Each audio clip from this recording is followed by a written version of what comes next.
예수님이 부활하셨습니다. 정말로 예수님이 부활하신 이 사실은 우리가 온 세상에 다니면서 천번만 번 외치며 전해야 할 소식입니다. 부활하신 이 예수님 믿고 구원받으라고 외치고, 우리도 이 예수님 믿고 구원받으면 주님처럼 부활할 날이 있고 영생을 누리게 될 것입니다라고 외쳐야 될 말씀입니다. 우리 인간이 성경을 통해서 꼭 알고 믿어야 할 사실이 있다면 첫 번째는 인간이 죄인이라는 사실입니다.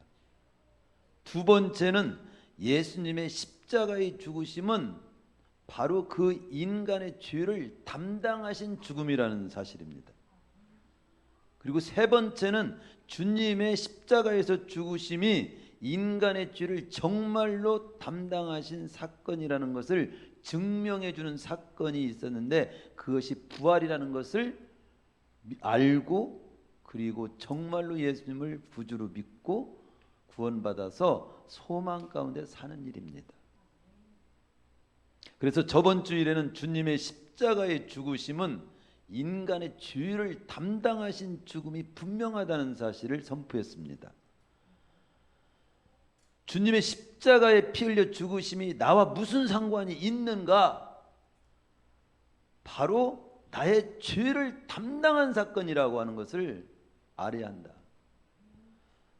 그래서 성경에 보면 베드로전서 2장 24절은 친히 나무에 달려 그 몸으로 우리 죄를 담당하셨으니 그렇게 밝히고 있고, 요한복음 1장 29절에서 요한은 보라, 예수님을 보면서 세상 죄를 지고 가는 하나님의 어린 양이다, 그렇게 표현을 했으며, 요한일서 2장 2절에서는 우리 죄를 위한 화목제물이니 우리만 위할 뿐 아니라 온 세상의 죄를 위하심이라.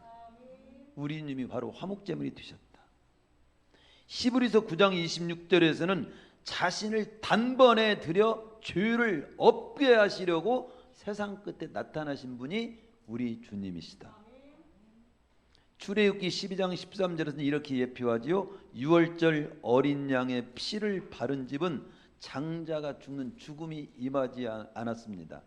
내가 피를 볼 때 너희를 넘어가리니. 어린 양의 피를 바른 집은 장자가 죽지 않고 그냥 넘어갔어요. 그와 같이 우리 주님의 십자가에서 못 박혀 죽으심으로, 피 흘려 죽으심으로 죽으신 사실을 믿는 자는 죽음이 그냥 넘어가는 줄 믿습니다. 심판이 넘어가는 줄로 믿습니다. 재앙이 넘어갑니다. 지옥이 넘어가는 줄로 믿습니다. 그것을 성경에서는 분명히 보여주고 있어요. 문제는 성경에서는 예수님께서 십자가에 못 박혀 죽으신 죽음이 우리 죄를 담당한 사건이라고 여러 모양으로 이렇게 보여주는데, 그래도 의심을 하는 거예요. 주님의 죽으심이 나의 죄값을 치르신 사건이 정말로 분명한가? 천하 인간의 구원을 얻을 만한 이름은 십자가에서 피 흘려 죽으신 예수님 외에는 없다는 것이 사실인가?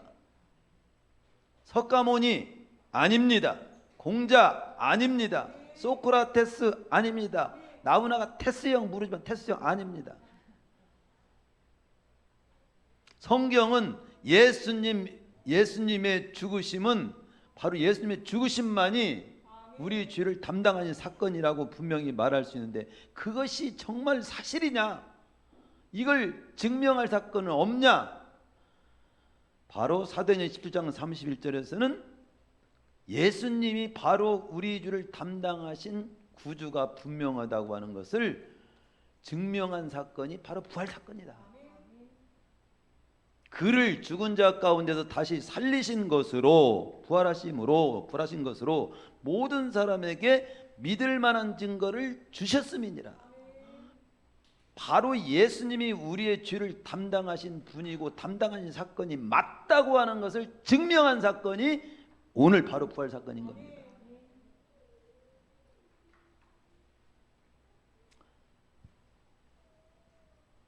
따라서 우리 주님이 그리스도 되심을 믿을 만한 증거까지 주셨는데, 예수님께서 십자가에 못 박혀 죽으신 사건이 내주를 담당한 사건이고 그것이 사실인 것을 부활로서 증명까지 해주셨는데, 그래도 믿지 못한다, 지옥 갈 수밖에 없어요.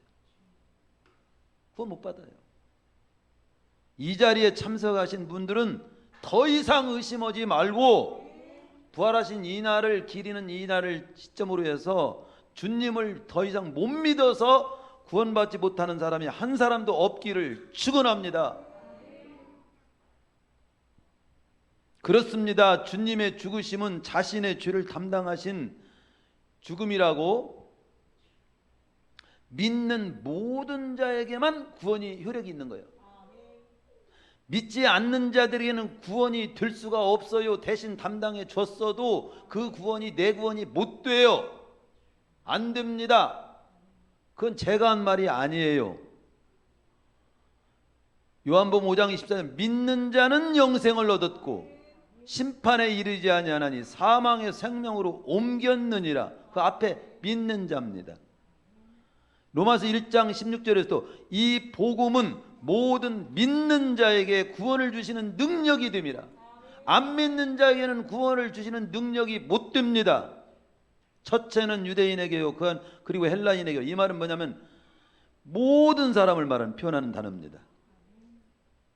디모데전서 4장 10절에서는 예수님께서는 모든 사람, 특히 믿는 자들의 구주시니라. 믿지 않는 자들에게는 구주가 될 수 없어요. 믿는 자들에게 구원이 되는 거예요. 그래서 데살로니가 후서 3장 2절에서는 믿음이라고 하는 것은, 예수님께 대한 믿음은 모든 사람의 것이 아니다. 믿는 자의 것이다. 예수님이 십자가에 못 박혀 죽으신 사건이 내 죄를 담당한 사건이고 그 사건이 정말 사실이라는 것을 부활로서 증명해 줬는데, 그걸 못 믿으면 그 사람에는 효력이 없습니다. 그 사실을 믿고 예수님을 구주로 믿고 받아들일 때 예수님이 정말 우리 죄를 담당한 사건이 효력이 있어서 내 죄가 담당되는 거예요. 주님이 담당하시는 거예요. 그리고 구원 받게 되는 거예요. 그리고 주님처럼 부활하게 되는 거지. 오늘은 예수님의 십자가의 죽으심이 온상 인간의 죄값을 치르신 사건이 분명하며 내 죄값을 담당한 사건이 분명하다는 것을 증명해 준 예수님의 부활 사건에 대해서 예수님의 부활하신 날을 기념하면서 그 말씀을 다시금 보고 더 확신에 찬 그런 더 소망이 넘치는 바로 우리가 되기 위해서 말씀을 같이 이 고린도 15장을 같이 상고하게 되겠습니다. 먼저 이 고린도 15장의 말씀을 바울을 통해서 하게 된 배경을 좀 살펴보겠습니다. 구약시대 이스라엘 백성들은 사람이 죽으면 음부의 스올에 들어간다고 믿어서 육신의 부활에 대해서는 희미했어요. 그냥 죽으면 이제 뭔가 어느 곳에 들어간다까지는 그렇게 생각을 했어. 신약에 들어와서도 특히 저번에도 살펴봤지만 사도행전 23장 8절에 보면은 유대인의 분파인 사두개인들은 신약에 들어와서도 부활, 영혼 불멸과 육체의 부활을 모두 부인했습니다. 즉 안 믿은 거예요. 거기에 나오죠. 사도행전 23장 8절에 보면 이는 사두개인은 부활도 없고 천사도 없고 영도 없다. 현실주의자들이야. 바리새인은 다 있다. 바리새인은 부활도 있고 천사도 있다고 믿는 파고, 사두개파는 부활도 없고 천사도 없고 영도 없다. 죽으면 끝난다. 이런 파입니다. 오늘날도 그렇죠. 한편 또 헬라인들은 영혼 불멸은 믿었으나 육신의 부활은 믿지 않았어. 오늘날도 교회 다니면서도 육신의 부활은 믿지 않아. 천국 가는 것은 믿어. 그러나 육신이 부활한다는 건 몰라. 따라서 그들에게 있어서 영생이란 육신을 벗어버리고 영혼의 상태로 돌아가는 것까지만 생각을 해. 이런 상황, 이렇게 구약시대 이스라엘 백성들의 상태, 유대인 분파 사두개인들의 그 영혼 불멸 육체의 부활을 모두 부인하는 상태, 헬라인들의 영혼 불멸은 믿지만 육신의 부활은 확신하지 못하는 상태. 이러한 유대교와 헬라 문화의 영향을 많이 받아가지고 받은 이 고린도 교회는 육신의 부활을 부인하고 잘 의심하는 사람들이 많이 생기게 된 겁니다. 이에 대해서 바울은 이 문제를 짚고 넘어가야 되겠구나 라는 감동을 받고, 육신의 부활을 부인하는 것은 예수님의 부활 사건을 부인하는 것이 되는 것이며, 복음의 진리와 신앙의 근본에 대해서 부정이라고 지적하면서 참된 부활의 의미와 신앙은 어떤 것인에 대해서 가르쳐야 되겠다고 감동을 받고 가르치고 있는 장이 본문 15장인 것입니다. 그래서 오늘 저는 고린도 15장의 말씀을 항상 이 말씀보다 제가 볼 때는 부활에 대해서 가장 명료하고 확신 있게 선포해 주는 말씀이 없다고 생각이 들을 만큼 저에게는 그렇게 감동이 듭니다. 그래서 이 말씀을 선포하게 되는 거죠. 그러면 고린도 전서 15장에서 바울은 부활에 대해서 어떻게 말씀합니까? 첫 번째 이겁니다. 이 부활이라고 하는 것은 1절에 11절에 보면 고린도 15장을 딱 펴놓고 보세요. 고린도 15장 1절에서 고린도 15장 1절에서 11절까지는 한마디로 무슨 말이냐면 예수님께서 부활하신 사건은 성경대로 부활하신 것이다.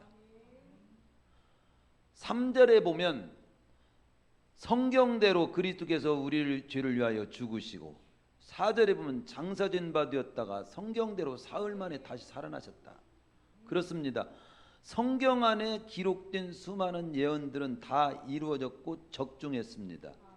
예수님의 동정녀 탄생이라든가, 베들레헴에 탄생하신다든가, 고난받고 십자가에 죽으신다든가, 그리고 부활하신다는 사실이 성경 그대로 예언된 그대로 성취되었다고 바울은 증언하고 있는 겁니다. 한마디로 이 표현은 뭐냐면, 이 부활은 우연히 어쩌다가 예수님이 죽었다가 깨어났다거나 잠깐 깨어났다가 다시 죽었다든가 이런 내용이 아니고, 분명한 부활에 대해서, 죽은 자가 다시 살아나는 부활에 대해서 하나님이 계획을 하셨다는 겁니다. 하나님의 계획이었다는 거예요. 어쩌다가 있었던 일이 아니고 우연히 발생한 일이 아니고 하나님의 분명한 계획이셨다. 예, 분명한 계획이셨다. 이 많은 동정녀 탄생이라든가 베들레헴 탄생이라든가 주님의 십자가의 죽으심이라든가 부활하신다는 것이 다 예언이 돼 있고 그대로 성경대로 계획된 대로 이루어진 사건인 거예요. 이제 남은 사건이 하나 있다면, 이 세상 끝날에 예수님께서 재림하셔서 정말로 이제 우리가 살아있는 자는 산채로 부활하게 되고, 죽은 자는 정말로 부활하게 돼서 신령함으로 변화시켜서 영원을 누리게 하는, 구원받은 자를 데리러 오는 재림 사건이 하나 남아 있어요. 재림 사건. 데살로니가서 5장 16절 18절에 말씀하지요. 끝날에 예수님께서 재림하셔서 산자와 죽은 자를 심판하시고, 그리고 구원받은 자들과 함께 영원을 누리는 세상을 열게 될 것이라는 이 예언이 하나 남아 있는 겁니다. 우리는 이것을 재림에 대한 소망을 바라보고 산다고 그렇게 우리는 표현하고 있는 거죠. 데살로니가서 5장 16절에서 18절에 보면은 이 사실을 이렇게 표현합니다. 말씀합니다. 주께서 호령과 천사장의 소리와 하나님의 나팔 소리로 친히 하늘로부터 강림하시리니, 그리스도 안에서 죽은 자들이 먼저 일어나고 그 후에 우리 살아남은 자들도 그들과 함께 공중에 끌어올려 공중에서 주를 영접하게 하시리니, 그리하여 우리가 항상 주와 함께 있으리라. 이러한 말로 서로 위로하고 살아라. 계시록 22장 20절이면 내가 진실로 속히 오리라 하시거늘 아멘 주 예수여 오시옵소서. 이러한 데살로니가서 5장 16절 18절의 예언이, 계시록 22장 20절의 이런 예언들이 반드시 우리 앞에 이루어질 것을 믿습니다.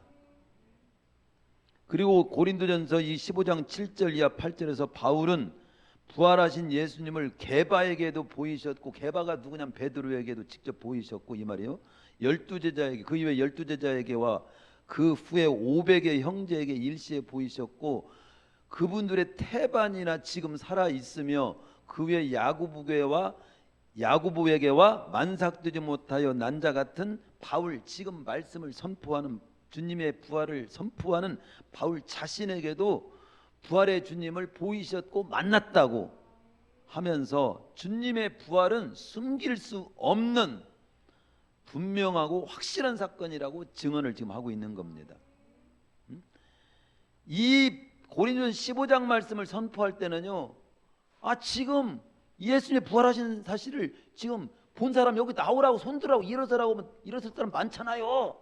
이렇게 지금 말하고 있는 거예요.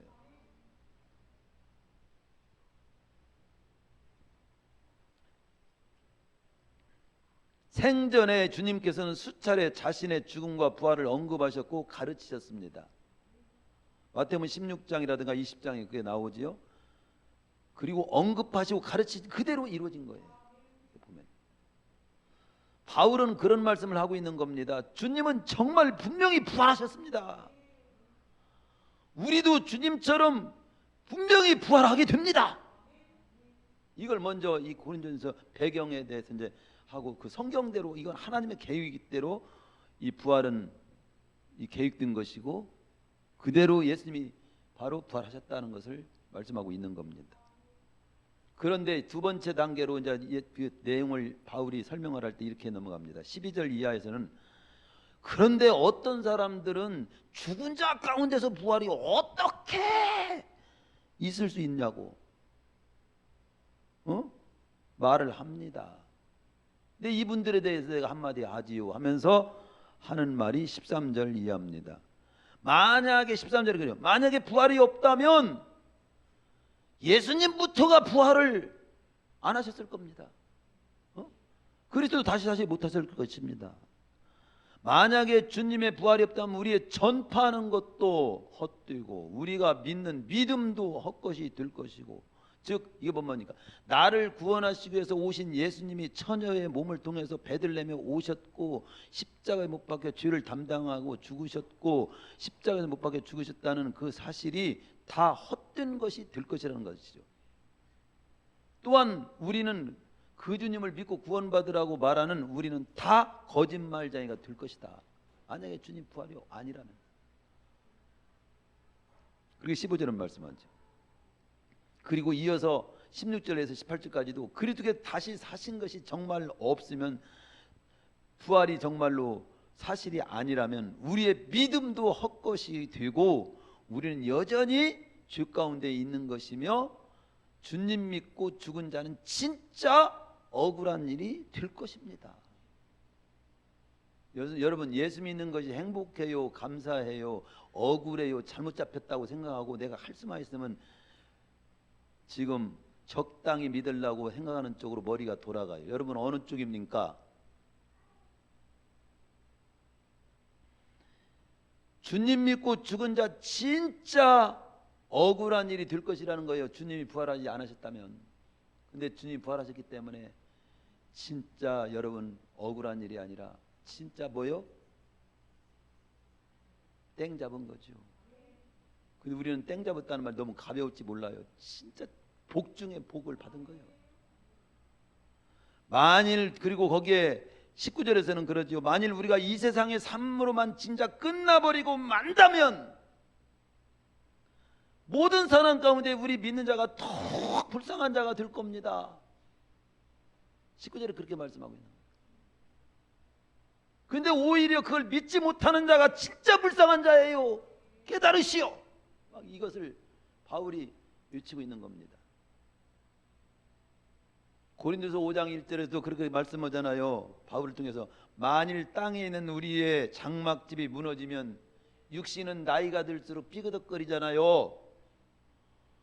관절도 다 이제 약해져 갖고 걷지도 못하고 이렇게 서서히 그렇게 하다가 결국은 우리 육체의 장막집이 무너지는 날이 있어. 죽는 날이 있다 이 말이죠. 무너지면 하나님께서 지으신 집, 곧 손으로 지은 것이 아니요 하늘에 있는 영원한 집이 우리에게 있는 줄 아느니라. 고린도 5장 1절에 그런 표현을 해주고 있잖아요.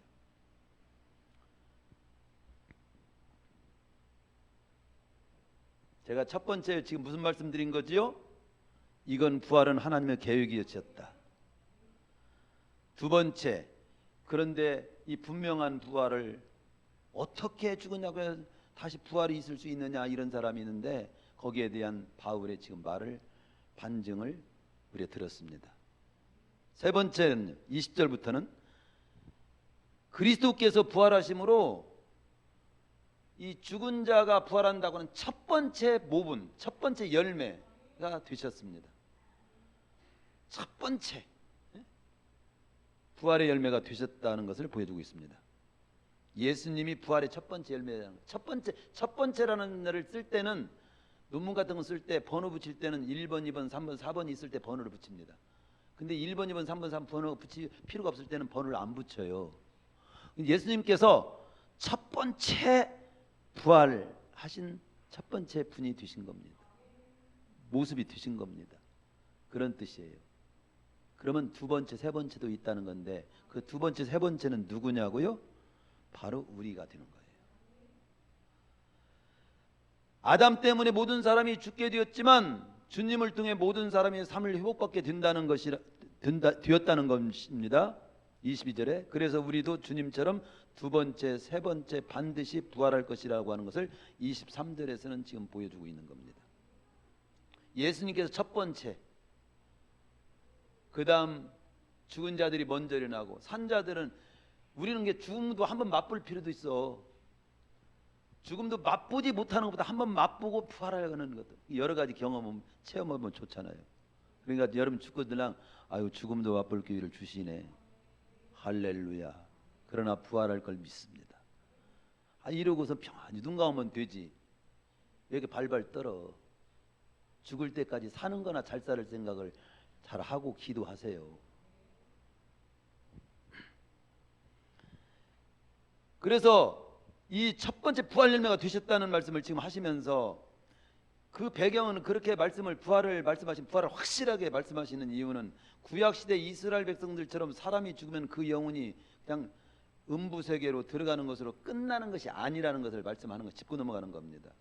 유대인의 분파인 사두개인들처럼 영혼 불멸이 없고 육체의 부활 모두 없는 것이 아니라 있다는 것을 지금 확실히 말씀하고 있는 겁니다. 헬라인들처럼 영혼 불멸은 있으나 육신의 부활은 없는 것이 아니라 육신의 부활이 확실히 있다. 아까 우리 교동문에서도 우리 읽었잖아요. 거기 예수님께서 그렇게 말씀하셨잖아요. 영은 살과 뼈가 없으리 너희 보는 바와 같이 나는 있느니라. 이게 뭐예요? 죽으면 영적인 세계로만 끝나는 것이 아니라는 거지요. 육과 영이 동시 신령한 몸으로 변화된 그 세계를 누리게 되는 거예요. 그걸 분명히 말씀하는 거지요. 영혼과 육체가 다 부활하여 영혼을 누리게 되는 첫 번째 모습을 주님이 보여주셨다는 거예요. 성경이 지금 그걸 증언하고 있는 겁니다.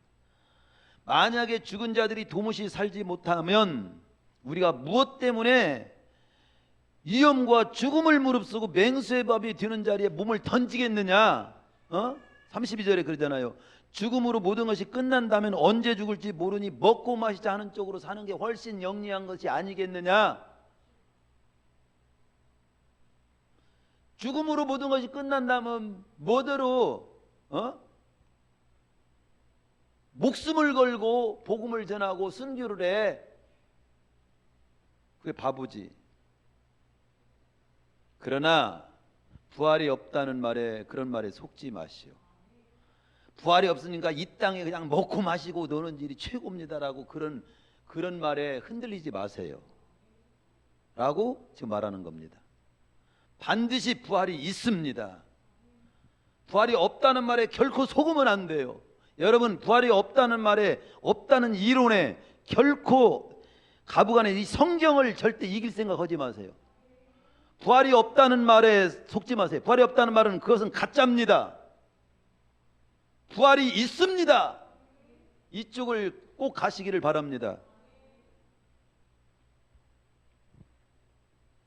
우리 주님도 마태복음 22장 23절 33절에서 부활이 없다, 죽은 자의 부활이 어디 있느냐, 이 사두개인들이 따졌잖아요. 질문했잖아요. 그랬을 때 너희가 하나님의 능력도 성경도 알지 못하는 거로 오해했다고 하면서 부활 때는 반드시 있다.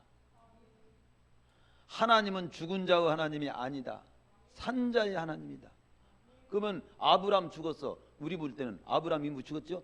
그런데 아브라함의 하나님, 이삭의 하나님, 야곱의 하나님, 산 자의 하나님, 그들이 살아있다는 거지.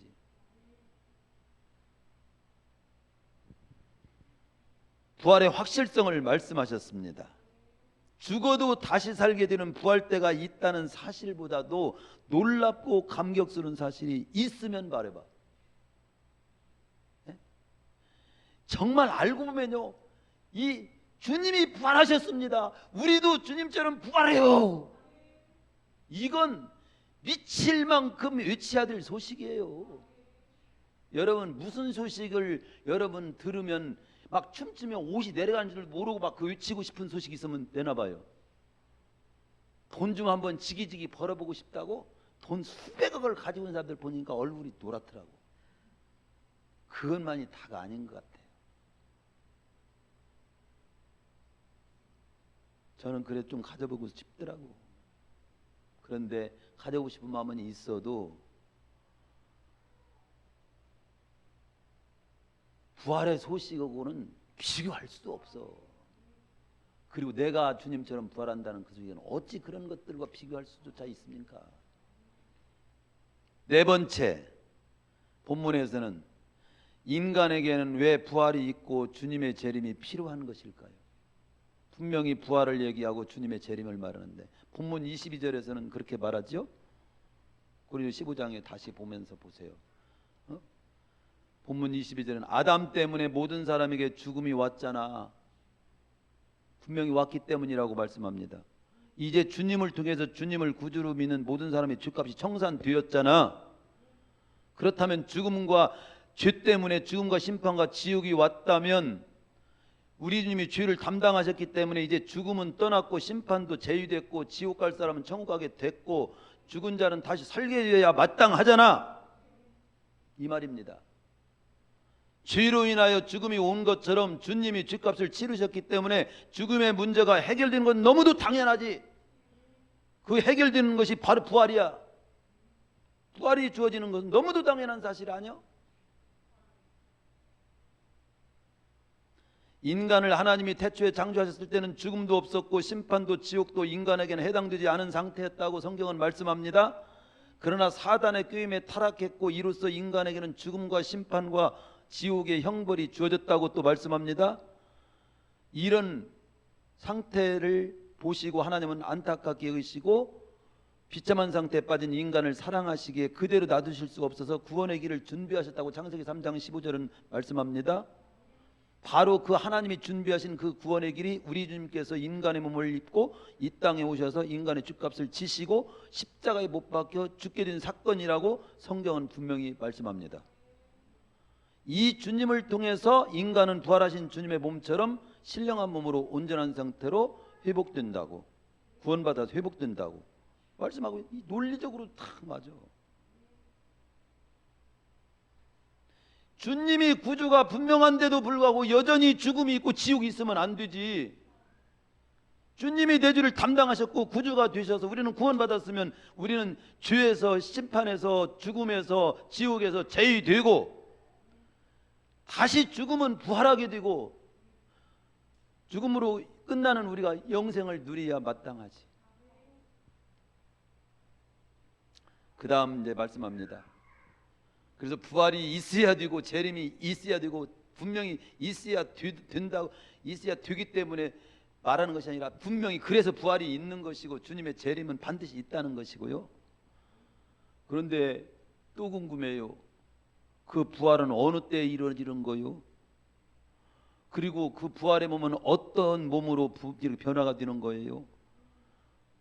51절에 보면 마지막 나팔에 순식간에 호련이 다 변화하리니, 이 마지막 나팔이라고 하는 것은 마지막 나팔이 뭐예요? 우리는 나팔 소리 별 들어본 적도 없는데 주님 재림시라는 뜻입니다. 주님 재림시를 마지막 나팔이라고 그래. 마지막 나팔이 주님 재림 오신다고 계시록에서 표현하고 있죠. 호련히 다 변화들이니 죽은 자들이 썩지 않을 몸으로 다시 살고 주님 재림 때 그때 죽지 않은 자는 산채로 변화가 된다고 51절 52절에 우리 썩을 몸이 썩지 않을 몸이 됩니다. 욕된 몸이 영광스러운 몸이 됩니다. 관절염, 뇌졸중, 암 걱정하지 마세요. 이 땅에서는 그렇게 우리가 그런 경험을 하고 그럴 수 있어도 부활 때는 다 회복이 돼요. 회복이 됩니다. 육과 육의 몸이 신령한 몸이 됩니다. 구체적으로 신령한 몸이 어느 정도가는 성경에 나타난 만큼만으로 저는 충분히 믿고 더 이상 제가 그것 가지고 불만이 없어요. 저는 우리 그러지 어느 때 이제 좋은 곳에 이런 생각이 나네. 여러분 바다가 어떻게 생겨서 한번 설명해 보려요? 인디언들이 산속에만 살던 그 인디언들이 어느 날 바다를 갔어. 그 바다 넓은 막 바다가 있다는 걸 아더란 거예요. 그래서 자기 산속에서 바다 구경을 한 번도 못한 자식들에게 이 바다를 알려주기 위해서 바가지로 떴대야 물을. 그래가지고 가서 이게 바다다 그랬대. 알겠어 모르겠어? 모르지. 우리가 좋은데 그러면 이러죠. 좋은데 얼마나 좋아요? 좋아 따라와봐. 좋아 따라와. 가보면 알아. 이러잖아요.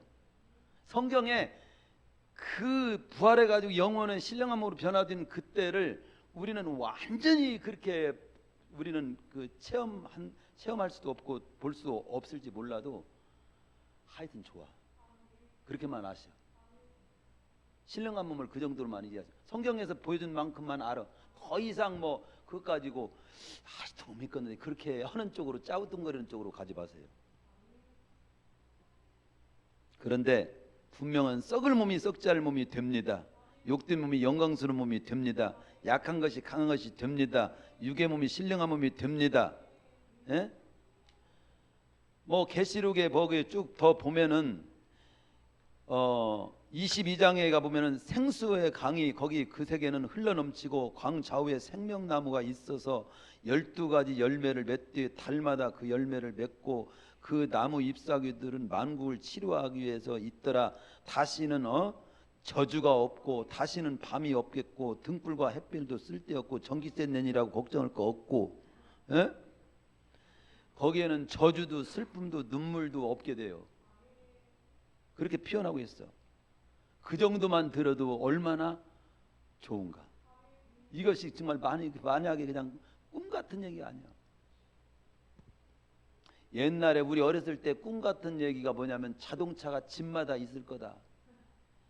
지금 자동차가 너무 많아가지고 집마다 진짜 다 있고 우리는 그때 5km를 건너서 초등학교를 다니고 중학교를 다녔는데 자전거 타고 다니는 그렇게 부러웠어. 근데 지금 생각하니 안 타고 다닌 것이 너무 감사했어. 자전거 타고 버스 타고 다니는 사람보다 제 다리가 튼튼해졌다는 걸 알았어. 그때 초등학교 6학년에다가 중학교 3년 9년을 5km를 매일 저는 개근상 탔으니까 한 번도 빠지지 않고 출석한 것만 해도 그냥 운동이 다리를 튼튼히 해서 어지간한 건 걷는 건 두려워질 않아.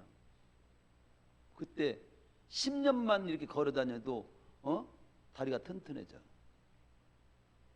지금 보니까 그것도 그 당시에는 가난한 집에 태어난 것이 이렇게 슬프고 다음 버스 타고 가면서 이게 거기서 우리는 걸으면서 막 따라가면서 또 자전거 타고 가면 거기 뒤라도 한번 타려고 막 몸부리면 소용없어.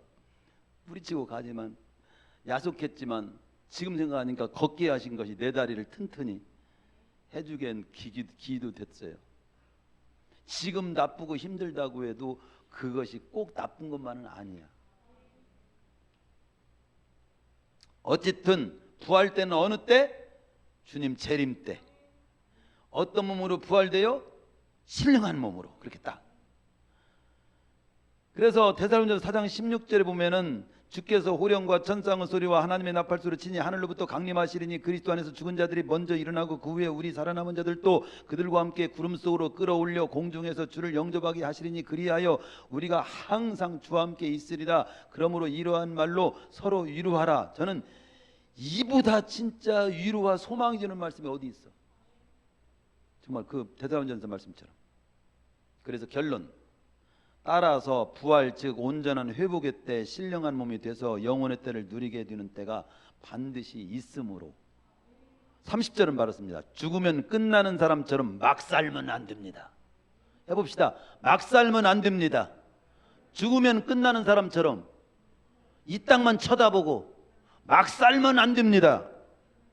그리고 또 한 가지 데살로니가서 4장 13절에서는 소망 없는 사람처럼, 부활도 없고 영생도 없고 이렇게 소망 없는 사람처럼 사람이 죽음을 맞이할 때 막 그냥 대성통곡하고 너무 근본적으로 우리는 잠시 떨어지는 슬픔은 있을 수 있어. 그래서 눈물을 흘릴 수는 있어도 근본적으로는 슬퍼하지 말라고 말씀합니다. 우리는 언젠가는 소망을 가지고 잠시 떨어지는 슬픔은 할 수 있어도 근본적으로는 영원히 그냥 못 만난다 이런 절통하는 슬픔은 갖지 말아라. 데살로니가전서 4장 13절은 말씀합니다. 그리고 불신자들처럼 하나님도 부활도 모르고 죽으면 어떻게 되는지, 구원받은 자의 축복이 얼마나 대단한 것인지 몰라서 그냥 두려워하거나 방황하거나 그렇게 살지 말고 흔들리지 말고 견고하며 항상 주의 일에 더욱 힘쓰는 자들이 되라. 본문 58절은 그리고 끝을 맺습니다. 그렇습니다. 우리 그리스도인들은 어떤 사람들이냐? 예수님을 구주로 믿고 영접해서 이제 죄값이 청산된 구원받은 사람이에요. 그리고 부활의 소망을 바라보고 영원의 때를 바라보고 이 땅을 사는 자들입니다. 내가 누구인가를 항상 생각하세요. 먼저 간 믿음의 선배들은 모두 다 이 부활 신앙이 확실하였기 때문에 히브리서 11장 35절 이하에 보면 그때 더 좋은 부활을 얻고 자요. 그 부활의 때를 정말 가장 떳떳한 모습으로, 가장 정말로 복된 모습으로 맞이하기를 사모하면서 이 땅에서 악형을 받더라도 구차히 면하려 하지 않았다. 희롱과 채찍과 결박과 옥에 갇히는 시험을 달게 받았다. 양과 염소 가죽을 입고 아멜과 토굴에 유리하며 살아도 믿음 지키기 위해서 살면서도 절대 낙심하지 않았다. 설령 예수님 믿고 사는 것 때문에 돌로 쳐 죽임을 당하고 톱으로 몸을 켜고 칼에 죽이는 경우를 만나도 본질적으로는 절망하거나 두려워하지 않고 그걸 그대로 순교했다. 이는 그렇게 합니다. 하나님으로부터 장차 회복받을 몸은 더욱 좋은 신령한 몸으로 회복받아서 지금의 삶과는 비교가 안 되는 영원한 삶을 살 때가 반드시 있으리라는 확신과 소망이 있었기 때문입니다. 이렇게 히브리서에서는 11장 30절 이하에서는 기록하고 있습니다. 계시록 21장에 보면 신령한 몸으로 영원을 살 세계가 소개되면서 성경은 마쳐집니다. 그 신령한 몸으로 변화되어 영원을 살 세계를 이렇게 새하늘 새 땅을 보니 처음 하늘과 처음 땅이 없어졌고 모든 눈물을 그 눈에서 씻기심에 다시 사망이 없고 애통하는 것이나 곡하는 것이나 아픈 것이 다시 있지 아니하리니 처음 것이 다 지나갔습니다. 끝난 거예요. 그리고 아까도 말씀한 것처럼 22장에서는 생수의 강이 흘러넘치고 광 좌우에 생명나무가 있어서 우리 생명나무가 딱 하나님께서 막아놨는데 그건 거기에는 생명나무가 한마디로 넘쳐 12가지 열매를 맺는 것을 우리가 알기 쉽게 표현한 거예요. 달마다 그 열매를 맺고 그 나무 잎사귀들은 만국을 치료하기 위해서 있고 다시는 저주가 없고 밤도 없고 등불과 햇빛도 필요가 없고 하나님이 그들에게 빛을 주시는 그런 우리로서는 상상할 수 없는 그런 좋은 세계를 우리에게 이렇게 보여주면서 성경은 마쳐집니다.